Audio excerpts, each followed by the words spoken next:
Ladies and gentlemen, good day and welcome to the United Brewers Q3FY18 earnings conference call hosted by IDFC Securities. As a reminder, all participant lines will be in the listen-only mode and there will be an opportunity for you to ask questions after the presentation concludes. Should you need assistance during this conference call, you may signal an operator by pressing star then zero on your touchtone phone. Please note that this conference is being recorded. I would now like to hand the conference over to Mr. Harit Kapoor of IDFC Securities. Thank you, and over to you, sir. Yeah, thank you, Malika. On behalf of IDFC Securities, we'd like to welcome you all to the Q3 FY18 conference call of United Breweries. We have with the senior management of United Breweries, Stephen Bosch, CFO, and Mr. Punacha from Finance and Investor Relations. I'd like to now hand over to Stephen for the opening remarks. Over to you, Stephen. Yeah, thank you, Arvid. Thank you, everybody, for joining the call. Good afternoon, and this is our quarterly results conference call for Q3. Our results for the quarter are showing the effects of an improved underlying industry, with UBL outperforming the broader beer market. The industry and the company recorded volume growth in all regions, except for the West. Our volumes grew by about twice that of the industry growth rate of 6% in Q3. Our market share increased by around 200 basis points, and revenues net of excise duties were up by 14% quarter on quarter. We've been able to outperform the market despite the temporary absence that we had seen in Maharashtra, where following an announced excise duty increase in October, we did not supply the market for about 2 months due to a lack of clarity on the duty structure. We're pleased, though, that the situation in Maharashtra has now been solved with business as usual since the end of December, when the revised pricing structure was finally clarified. For the quarter, if we look at our profitability, our gross profit margin was slightly impacted on account of the effects of GST on the input costs, as well as higher input prices of barley, sugar, and rice as compared to last year. Furthermore, our state mix has been an important factor here, with the more limited sales realized in Maharashtra, but on the other hand, strong growth in markets including Andhra Pradesh and Telangana. Our normalized EBITDA grew by 18% quarter on quarter, and with the term normalized, we're referring to an adjustment made for a large government subsidy that we obtained last year in Q3 2016. And this subsidy was towards capital investments made in our Aurangabad brewery and amounted to more than 30 crore. That is 30. Adjusted for that incidental, we saw healthy profit growth in the quarter, also the result of good cost control and capturing the benefits of operating leverage with our volumes picking up. Then on a year-to-date basis, for the last 9 months, we have seen an industry that is back in growth mode. Whilst the beer market as a whole has recorded a volume growth of about 3%, our volumes have gone up by some 6%, and our net revenue is up 13% for the first 9 months. The first couple of months of the year were clearly impacted by the highway ban implementation, but there has been an upward trend since the end of Q1, and the highway ban impact is now largely behind us, with some pockets of the Indian market still affected, that is mostly in Kerala and in Tamil Nadu. Now, for the balance of the year, we do expect the industry growth to continue. However, some announced changes in excise policies in several states may trigger some supply distortions. An example here would be West Bengal, where we recently saw the announcement of a rather steep excise increase, and also there the volumes will likely be impacted. Having said that, the overall pan-India market growth expectation of mid-single digit growth is maintained. That's it for my introduction, and operator, Harit, let's move to Q&A. Thank you for now, and looking forward to your questions. Thank you very much, sir. Ladies and gentlemen, we will now begin the question and answer session. Anyone who wishes to ask a question may press star and one on your touchtone telephone. If you wish to remove yourself from the question queue, you may press star and two. Participants are requested to use handsets while asking a question. Anyone who wishes to ask a question at this time may press star one on your phone. We have the first question from the line of Sonali Salgaonkar from BOB Capital Markets. Please go ahead. Uh, Good evening, sir, and thank you for the opportunity. So my first question is pertaining to the volume growth in the industry. Now, if we look at the historical trend of United Breweries, it being the market leader, since till I think 2010-11, we were clearly in high double digits in terms of volume growth, post which the industry as well as our company started reporting lower volume growth. So my question is, when do you foresee the industry as a whole recovering back to these numbers of double digits? Maybe not the high double digits, but at least, double digits like up till the mid-teens.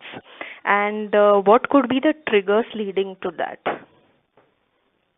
Yeah, indeed, you're referring to a period some 6, 7 years or 8 years ago where growth was really strong, double digit. Over the last 4, 5, 6 years, growth has been more muted. In the more recent past, up to last year, there was even a small decline of the industry. And that's all related to the regulatory, let's say, framework or the regulatory environment we're working in, with constant excise increases, also issues related to the availability of beer, for instance, the recent example of the highway ban, as well as, in some markets, a lack of affordability of beer, sometimes compared to spirits being the more, let's say, affordable product. So there are some regulatory / excise related issues that do continue to hinder further growth. But in absence of such impediments, we would see a continued strong growth for the industry. So the current excise duty for the beer industry, on an average, I'm saying, is at around 55%. Do you foresee that to increase in the near future? Well, I just gave the example, or two examples in the intro of markets like Maharashtra, like West Bengal, and they will definitely not be the last markets to announce further excise increases. So yes, the percentage of 55% that we're seeing now is coming after multiple years of increases. So I think some couple of years ago, the percentage of excise was less than 50%, more towards the 45, 46%. So that has been an increasing trend, and that trend is likely to continue. Okay, all right, sir. So, and just a bookkeeping question. This quarter, we saw the tax rate at about, as a percentage, at about 40%. How should we look at the tax rate going forward? Sonali, in quarterly results, what happens is the tax rate effective for the quarter is a resultant of the YTD tax rate, which is based on current tax, and deferred tax, which has implications with respect to the timing difference between the fiscal and the company books. So if you look at the year-end picture, for the full year-end, you should look at in the region of 35%. Okay, all right, sir. Sir, and also in the opening remarks, you mentioned that your market share has gone up by 200 bps. So would it be at around 53% right now, or more than that? Yeah, it's around 52, 53 is around the range. Yeah. All right, all right. So, and last question, the government subsidy of more than 30 crores, which you mentioned, was reflecting in the other non-operating income in Q3FY17. Is that correct? Yeah. All right, sir. That's it from my side. Thank you very much.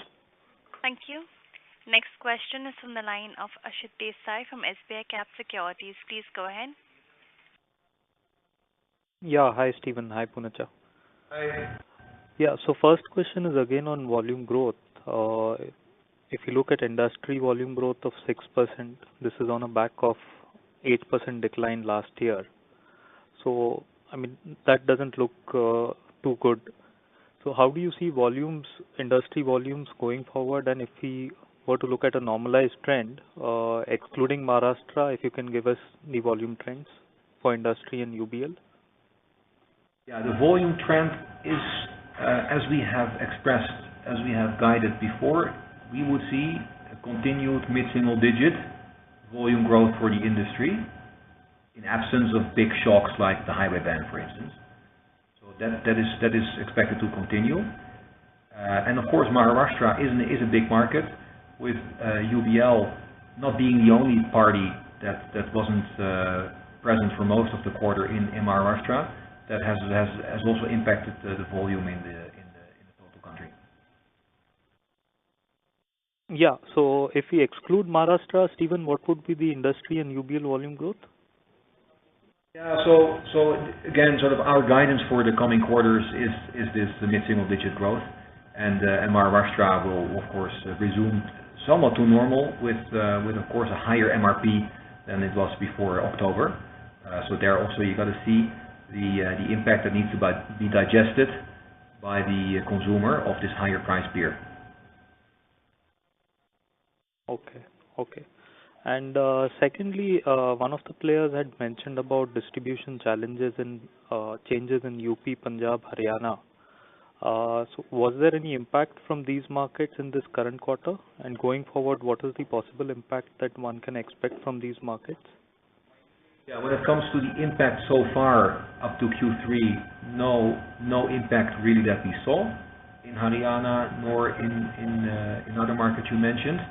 That may come in the coming months up to March, before the start of the new year.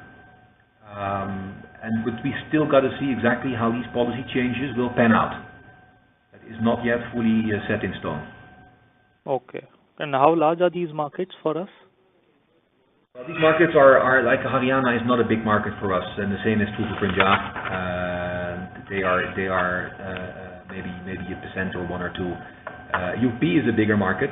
UP we follow closely to understand how this policy change will pan out. So there is this monopolist distributor that situation may change into a multi-distributor or more wholesalers per region in UP.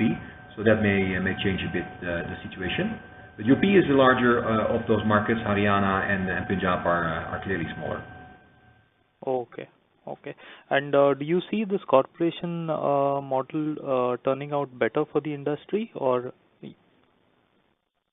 Yeah, I think for the working capital margins, etc. For UB, I think generally over the last years we've seen that a corporation model is beneficial. It's a reliable, let's say, customer with no credit risk. It has an opportunity to really have a level playing field in the market, and with our brands historically being strong brands, that is beneficial to have a level playing field when it comes to distribution. And of course you don't face any issues when it comes to receivables risk, like in some markets you may have. So that issue is also not there when it comes to corporation. Got it. Thanks. I'll come back for more. All the best to you. Thank you. A reminder to the participants, anyone who has a question at this time may press star and 1 on your phone.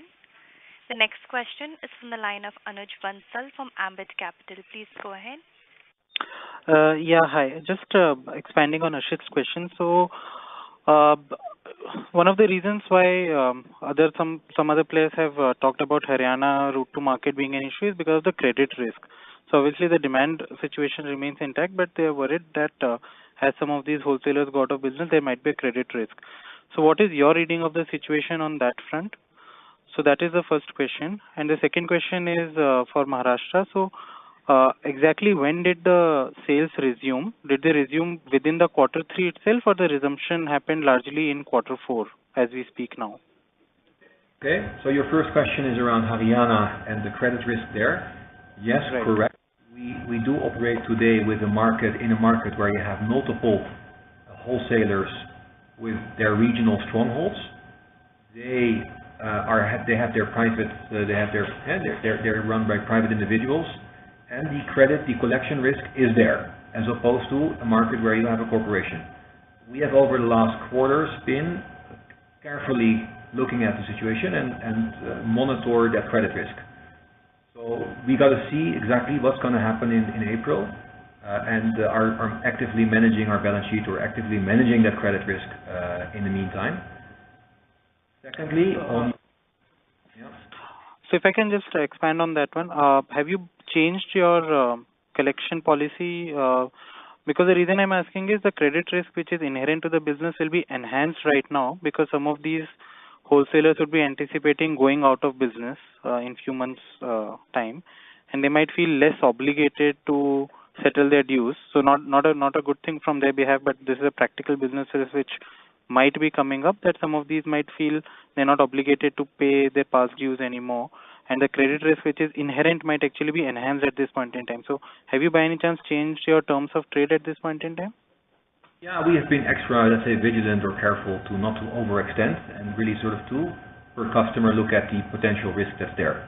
So it is on our radar, and of course, for me, it's important to see where the change will actually, what it will result in.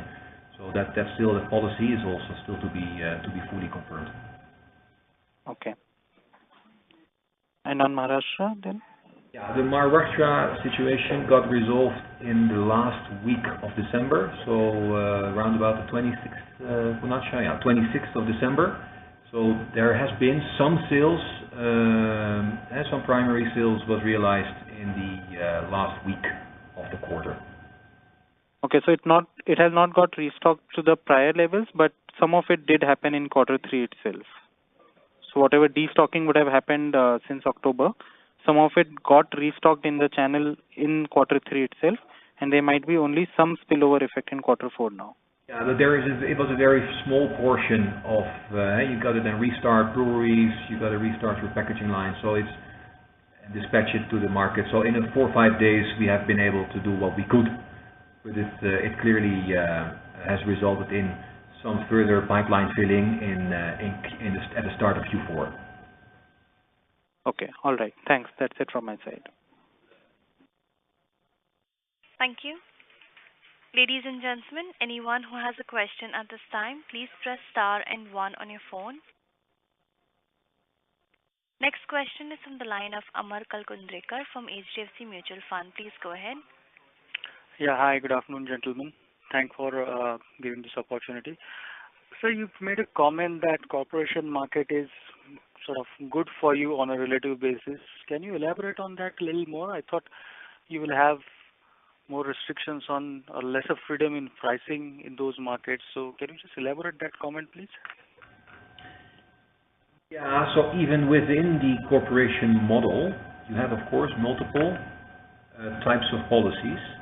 So ones where you can pursue price increases on a regular basis. Others where price control is much stricter, so where you are not granted an annual or more regular price increase. So just leaving aside that pricing or let's say excise regime, a government-led distribution model over the last years, in those models we've seen that we are getting a fair share of the market with the brands that have a strong equity and are preferred by consumers. You mean to say that these corporations do not try to intervene or favor one party versus another? Whatever is the pull at consumer level, that is what becomes primary demand. I will step in to clarify here. If you see what Stephen was trying to say is, each corporation when it comes to pricing is a little different.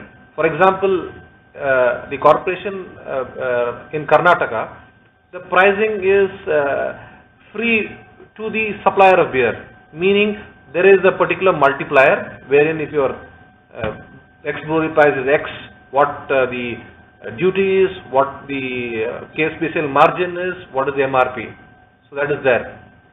However, if you go to another state like AP or Telangana, there the price is fixed by the state government, wherein if you want a enhancement in the ex-brewery price, you need to apply to the government, and they would, once in 3 years, the last price increase they gave us was in 2015. So they would consider and give us a price increase. So that's with respect to price. And with respect to ordering, most corporations order based on secondary sale, meaning to say that at the end of each month, based on the previous month's sale from the corporation depots to the retail, on that percentage basis, they give out permits to the various suppliers of beer. So that is with respect to most corporations, barring the Tamil Nadu corporation, where they give it based on capacity or some other formula they have, which is not necessarily market pull driven. So with respect to ordering, only Tamil Nadu is an exception. So that's the clarification I want to give you. Okay, thank you very much. Thank you. Ladies and gentlemen, if you have a question, you may press star and one at this time. The next question is from the line of Abhishek Banerjee from UBS. Please go ahead.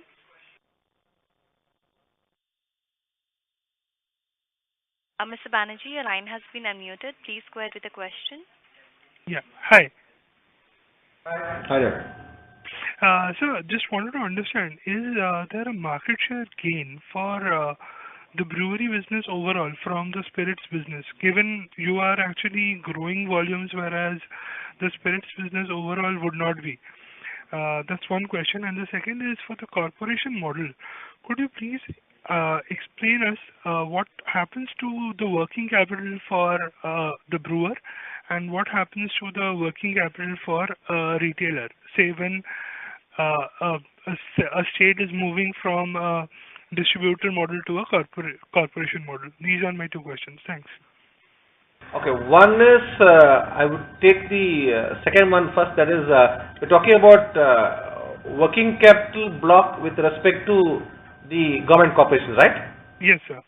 As in vis-a-vis a distribution model, that is. Okay, now if you look at a open market or distribution model like Maharashtra, it's purely on your credit terms. Then when you say cash and carry, you get your money upfront and they lift the stock. Or if you take open market like Haryana, where you have a credit term, you dispatch on the credit term, you have an instrument to bank. So that is with respect to open markets. With respect to corporations, each corporation has their own formulae. Now, most corporations pay only after secondary sale, meaning when the corporation bills the retailer, a week after that they will pay the supplier of beer. In the case of Andhra Pradesh, it is further, it is almost 45 days after sale. That means if they sell in this week, then 45th day from this week, they would pay you the secondary sale that they have made. So they are enjoying more working capital than what they have actually put in. So that's with respect to certain markets. There are other markets like Kerala, where including retail used to be run by the corporation. So there, when they finally sell from retail, we get paid. In Tamil Nadu, though the corporation also runs the retail, they have another model where you get close to half the payment based on dispatch itself, and the other half on the product reaching the depot. So each corporation is different, and the credit terms are different. So barring a Tamil Nadu model where a portion of the working capital is funded by the government, in most corporations, all the working capital is funded by the supplier of beer. Got it. So in what was the other question? I just... Yeah. So just expanding on this. So in essence, basically once a company, once a state moves from distribution to a corporation model, there is some excess working capital required for the supplier. Perfect. Okay, sir. And now just trying to understand the other part of the working capital need, which is the working capital need with the retailer. Now, from what I understand, when there are say 3, 4, 5 distributors who are distributing to the retailer, there is some competition aspect, and actually the retailers also get some favorable credit terms, whereas that is not the case with corporations. Yes. So in that kind of scenario, do you actually see a negative implication for demand? As in, will this retailers actually downstock to ensure that they are having to pay less, something of that sort? So, I mean, if you look at how a retailer operates, a retailer has limited space. Yes. Meaning, he would have, say, so many square feet of place to display and hold stock. Now, he would hold stock of brands which sell the fastest. Meaning to say that if he has to have a choice between plugging his money on brands, he would plug his money on the fastest moving brand. So it will work better for us. Okay, got it. Thanks, sir. That's very helpful. What And are spirits? I just can't recollect. yes, sir. And the other question was, are you seeing a structural shift in terms of consumption, moving from spirits to beer? As in, I know it's a very futuristic question given the relative sizes of the two markets, but trying to just understand, because spirits overall the industry is not really seeing growth, whereas you are seeing mid-single digits growth, 3, 4, 5%, whatever. Is there any structural shift that's happening there, or is it more a function of maybe excise increases being more delayed in case of beer than in spirits? I am not able to see where, I mean, the data you have got from where it shows that spirits is growing less than beer, the source of data, I mean, I'm not able, because if you take spirits, I mean, you need to take spirits along with country spirit also. It's not IMFL alone, because a consumer of alcohol, be it beer, be it spirit, be it country spirit, I mean, his choice would fluctuate based on price points. So if you're looking at IMF alone vis-a-vis beer, it's not the right way of looking at things. Got it, sir. So you would, so I mean, just from that point of view, you would say that maybe country spirits is actually growing faster, which we are not actually capturing in. I don't know, because without numbers I can't comment. But all I can say is the consumer would fluctuate based on the put-on price he needs to put on the various options he has. Okay, sir. Okay, sir. Thanks, sir. Thanks a lot. That was all. Thank you. The next question is from the line of Mayur Kathani from OHM Group. Please go ahead. Hi, thank you for the opportunity. So just wanted some outlook on your raw material prices. You mentioned in the opening remarks about high barley and high sugar prices. So how do you see that impacting? I mean, barley prices for this year, I don't think you will find any more impact in our financials. Reason being, we have already procured the barley required for this financial year. Now, the price of barley going forward, it depends on the crop. The crop will start coming in only in March, April. So once the crop comes in only we can comment.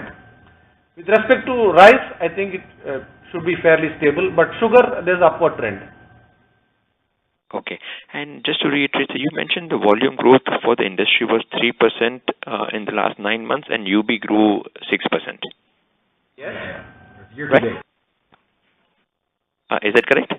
Yes. Okay. And you still see some impact of highway ban on Tamil Nadu and Kerala. So, I mean, the rest of the country is more or less in place. Why these two specific states are still lagging behind? It's the rest of Maharashtra and Kerala. And Tamil Nadu as well. So I think for those markets, you see that the government has been either not really been willing or not been able to find suitable alternative locations outside of the municipal limits. So it's more of a difficulty of getting the number of outlets back to the level before the highway ban was implemented. Okay, so the rest of Maharashtra and Tamil Nadu. And Kerala. Yeah, those three, but Tamil Nadu and Kerala we've highlighted in particular, also because in Maharashtra there were other issues that we faced, of course, in Q3. Okay, great, sir. Thank you and all the best. Thank you very much. A reminder to the participants, anyone who has a question at this time may press star and one on your phone. Next question is from the line of Sonali Salgaonkar from BOB Capital Markets. Please go ahead. So thank you for the follow-up opportunity. So just one question. What is your CapEx guidance currently, and at what utilization what is your capacity utilization right now on an average? So our CapEx guidance is around the same level as mentioned before, around 250 to 300 crore. Utilization percentage is around about 70%. So I'm sorry to interrupt. May I request you to please come closer to the phone? Yeah. So the CapEx guidance in terms of annual CapEx spent is around 250 to 300 crore. So that is the guidance we give. And secondly, we are looking at around about 70% of capacity utilization. Sure. All right. So I'm just reconfirming one more time. Your 9-month industry growth was at 3% volumes, and just for Q3, the industry growth was 6% volumes, right? Yes, exactly. That's correct. Yeah. Right. So in Q3, UBL volumes were twice that of industry, so around 12%. Correct. Yeah. Okay. All right, sir. Thank you so much. That's it from my side. Thank you. Next question is on the line of Vivek Mistry from SBI Cap Securities. Please go ahead. Hello. Hello, yeah. Hello. Yeah. So I would like to know one thing. What is your current quarter A&P spend and how it has increased? And given that you have gained 200 basis market share in the current quarter, what is competitors doing? Are they increasing their A&P spend? This is one number that we don't share, and we have clubbed this with our other spends with respect to discounts. Reason being, we are market leaders and we are a listed company. We won't want competition to know what spends we are making on brands. Oh, okay. And given that you have gained market share, have you seen any increase in A&P spend or any increasing activity from the competitors? Yes, I mean, we have seen activities in the competition because from competition, the larger amount of spend is towards discounting. But we as market leaders don't do much of discounting. We believe in brand building, which we have done even in years in which the volumes have tanked also. Okay. Thank you very much. That's it from my side. Thank you. Anyone who has a question at this time, please press star and one on your phone.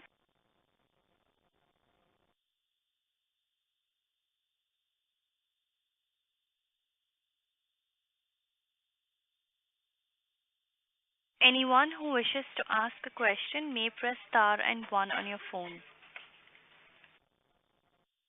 The next question is on the line of Harit Kapoor from IDFC Securities. Please go ahead. Yeah, hi. So just a couple of questions from mine. Just wanted to check. Firstly, you had mentioned, input cost pressure has been one of the reasons for the gross margin reduction. Of course, along with a big impact being mix. So just wanted to get your sense of, what the trend is like on the inflation front for you in terms of, if you could just give a sense on what the average input cost inflation is looking like, or it was in Q3 and is looking like going forward. Like I just mentioned that our major costs are barley, rice, sugar and bottles. And with respect to this financial year, I don't see a very big change in what we have already seen.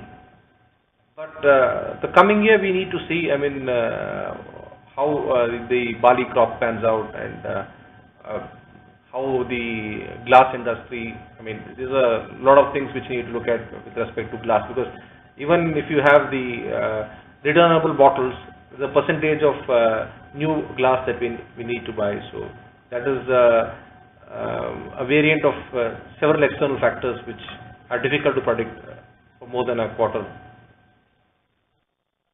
Okay. The other thing was, if you kind of look at your other expenses line for the last several quarters, it's been growing, the increase has been lesser than the sales increase. Now, if you could just, which means obviously some operating leverage which is coming through. If you could just give a sense on, where this saving is coming from on the cost line, whether it is, a slightly lower A&P part as well, or it's just your cost initiatives which are kind of helping this, come through? There are cost initiatives. There are initiatives with respect to lower discounts, with better managed freight costs. It's a host of things, Harit. Yeah.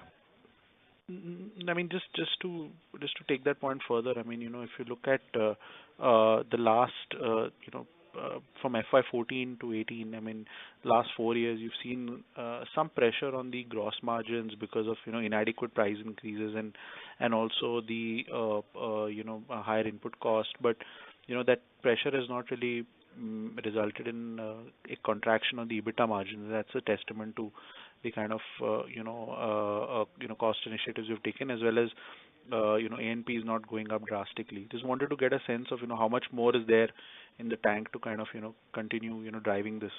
And will A&P also, will the advertising and promotion also be a part of this saving going forward? I can only comment on what you've done till date. For example, if you look at even this financial year, from April 1 onwards, after the GST came in, we have negotiated with vendors. We have ensured that whatever input credits that they have got, they have passed on to us. And there also been some increases on account of the inflationary trend of input costs. A part of this is already met by the price increases wherever we can take in open markets. But the GST impact being there, you're seeing the margins getting hit in this financial year. But what we always try to achieve is try to have control of costs, and to the extent the cost pushes that, try to manage it with price increases in markets where we have the flexibility of increasing our prices. So that's how we would look at what happens, what's already happened. And with respect to cutting down on brand building spends, no, we will not be doing that.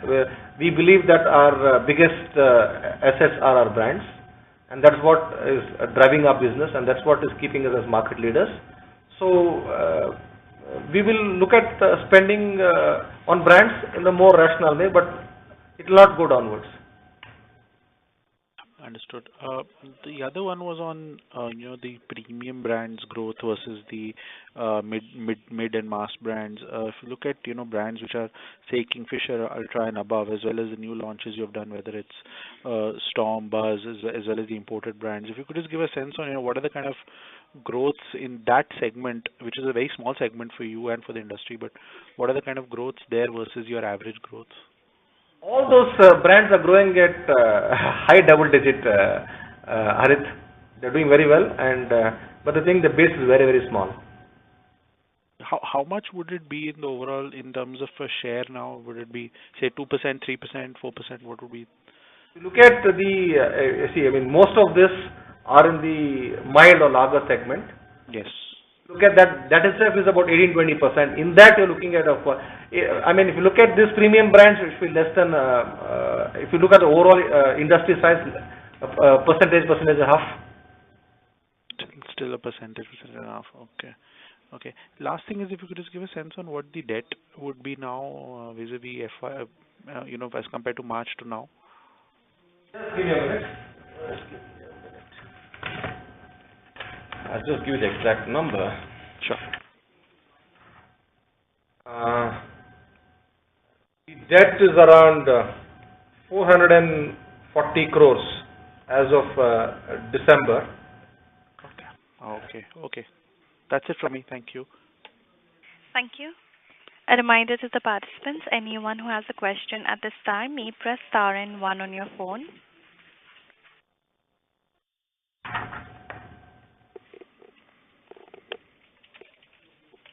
Ladies and gentlemen, if you have a question, you may press star one.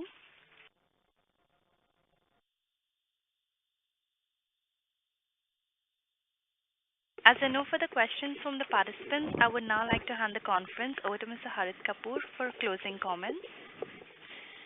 Yeah, thanks, Malika. On behalf of IDFC, we would like to thank the management of United Breweries as well as all the participants on the call for taking out time. Over to you, Stephen, for your closing remarks. Yeah, thank you, Arvid. Thank you, everybody, for joining the call, and we look forward to our upcoming call for Q4 end of year. So speak then. Thank you. Thank you very much, members of the management. Ladies and gentlemen, on behalf of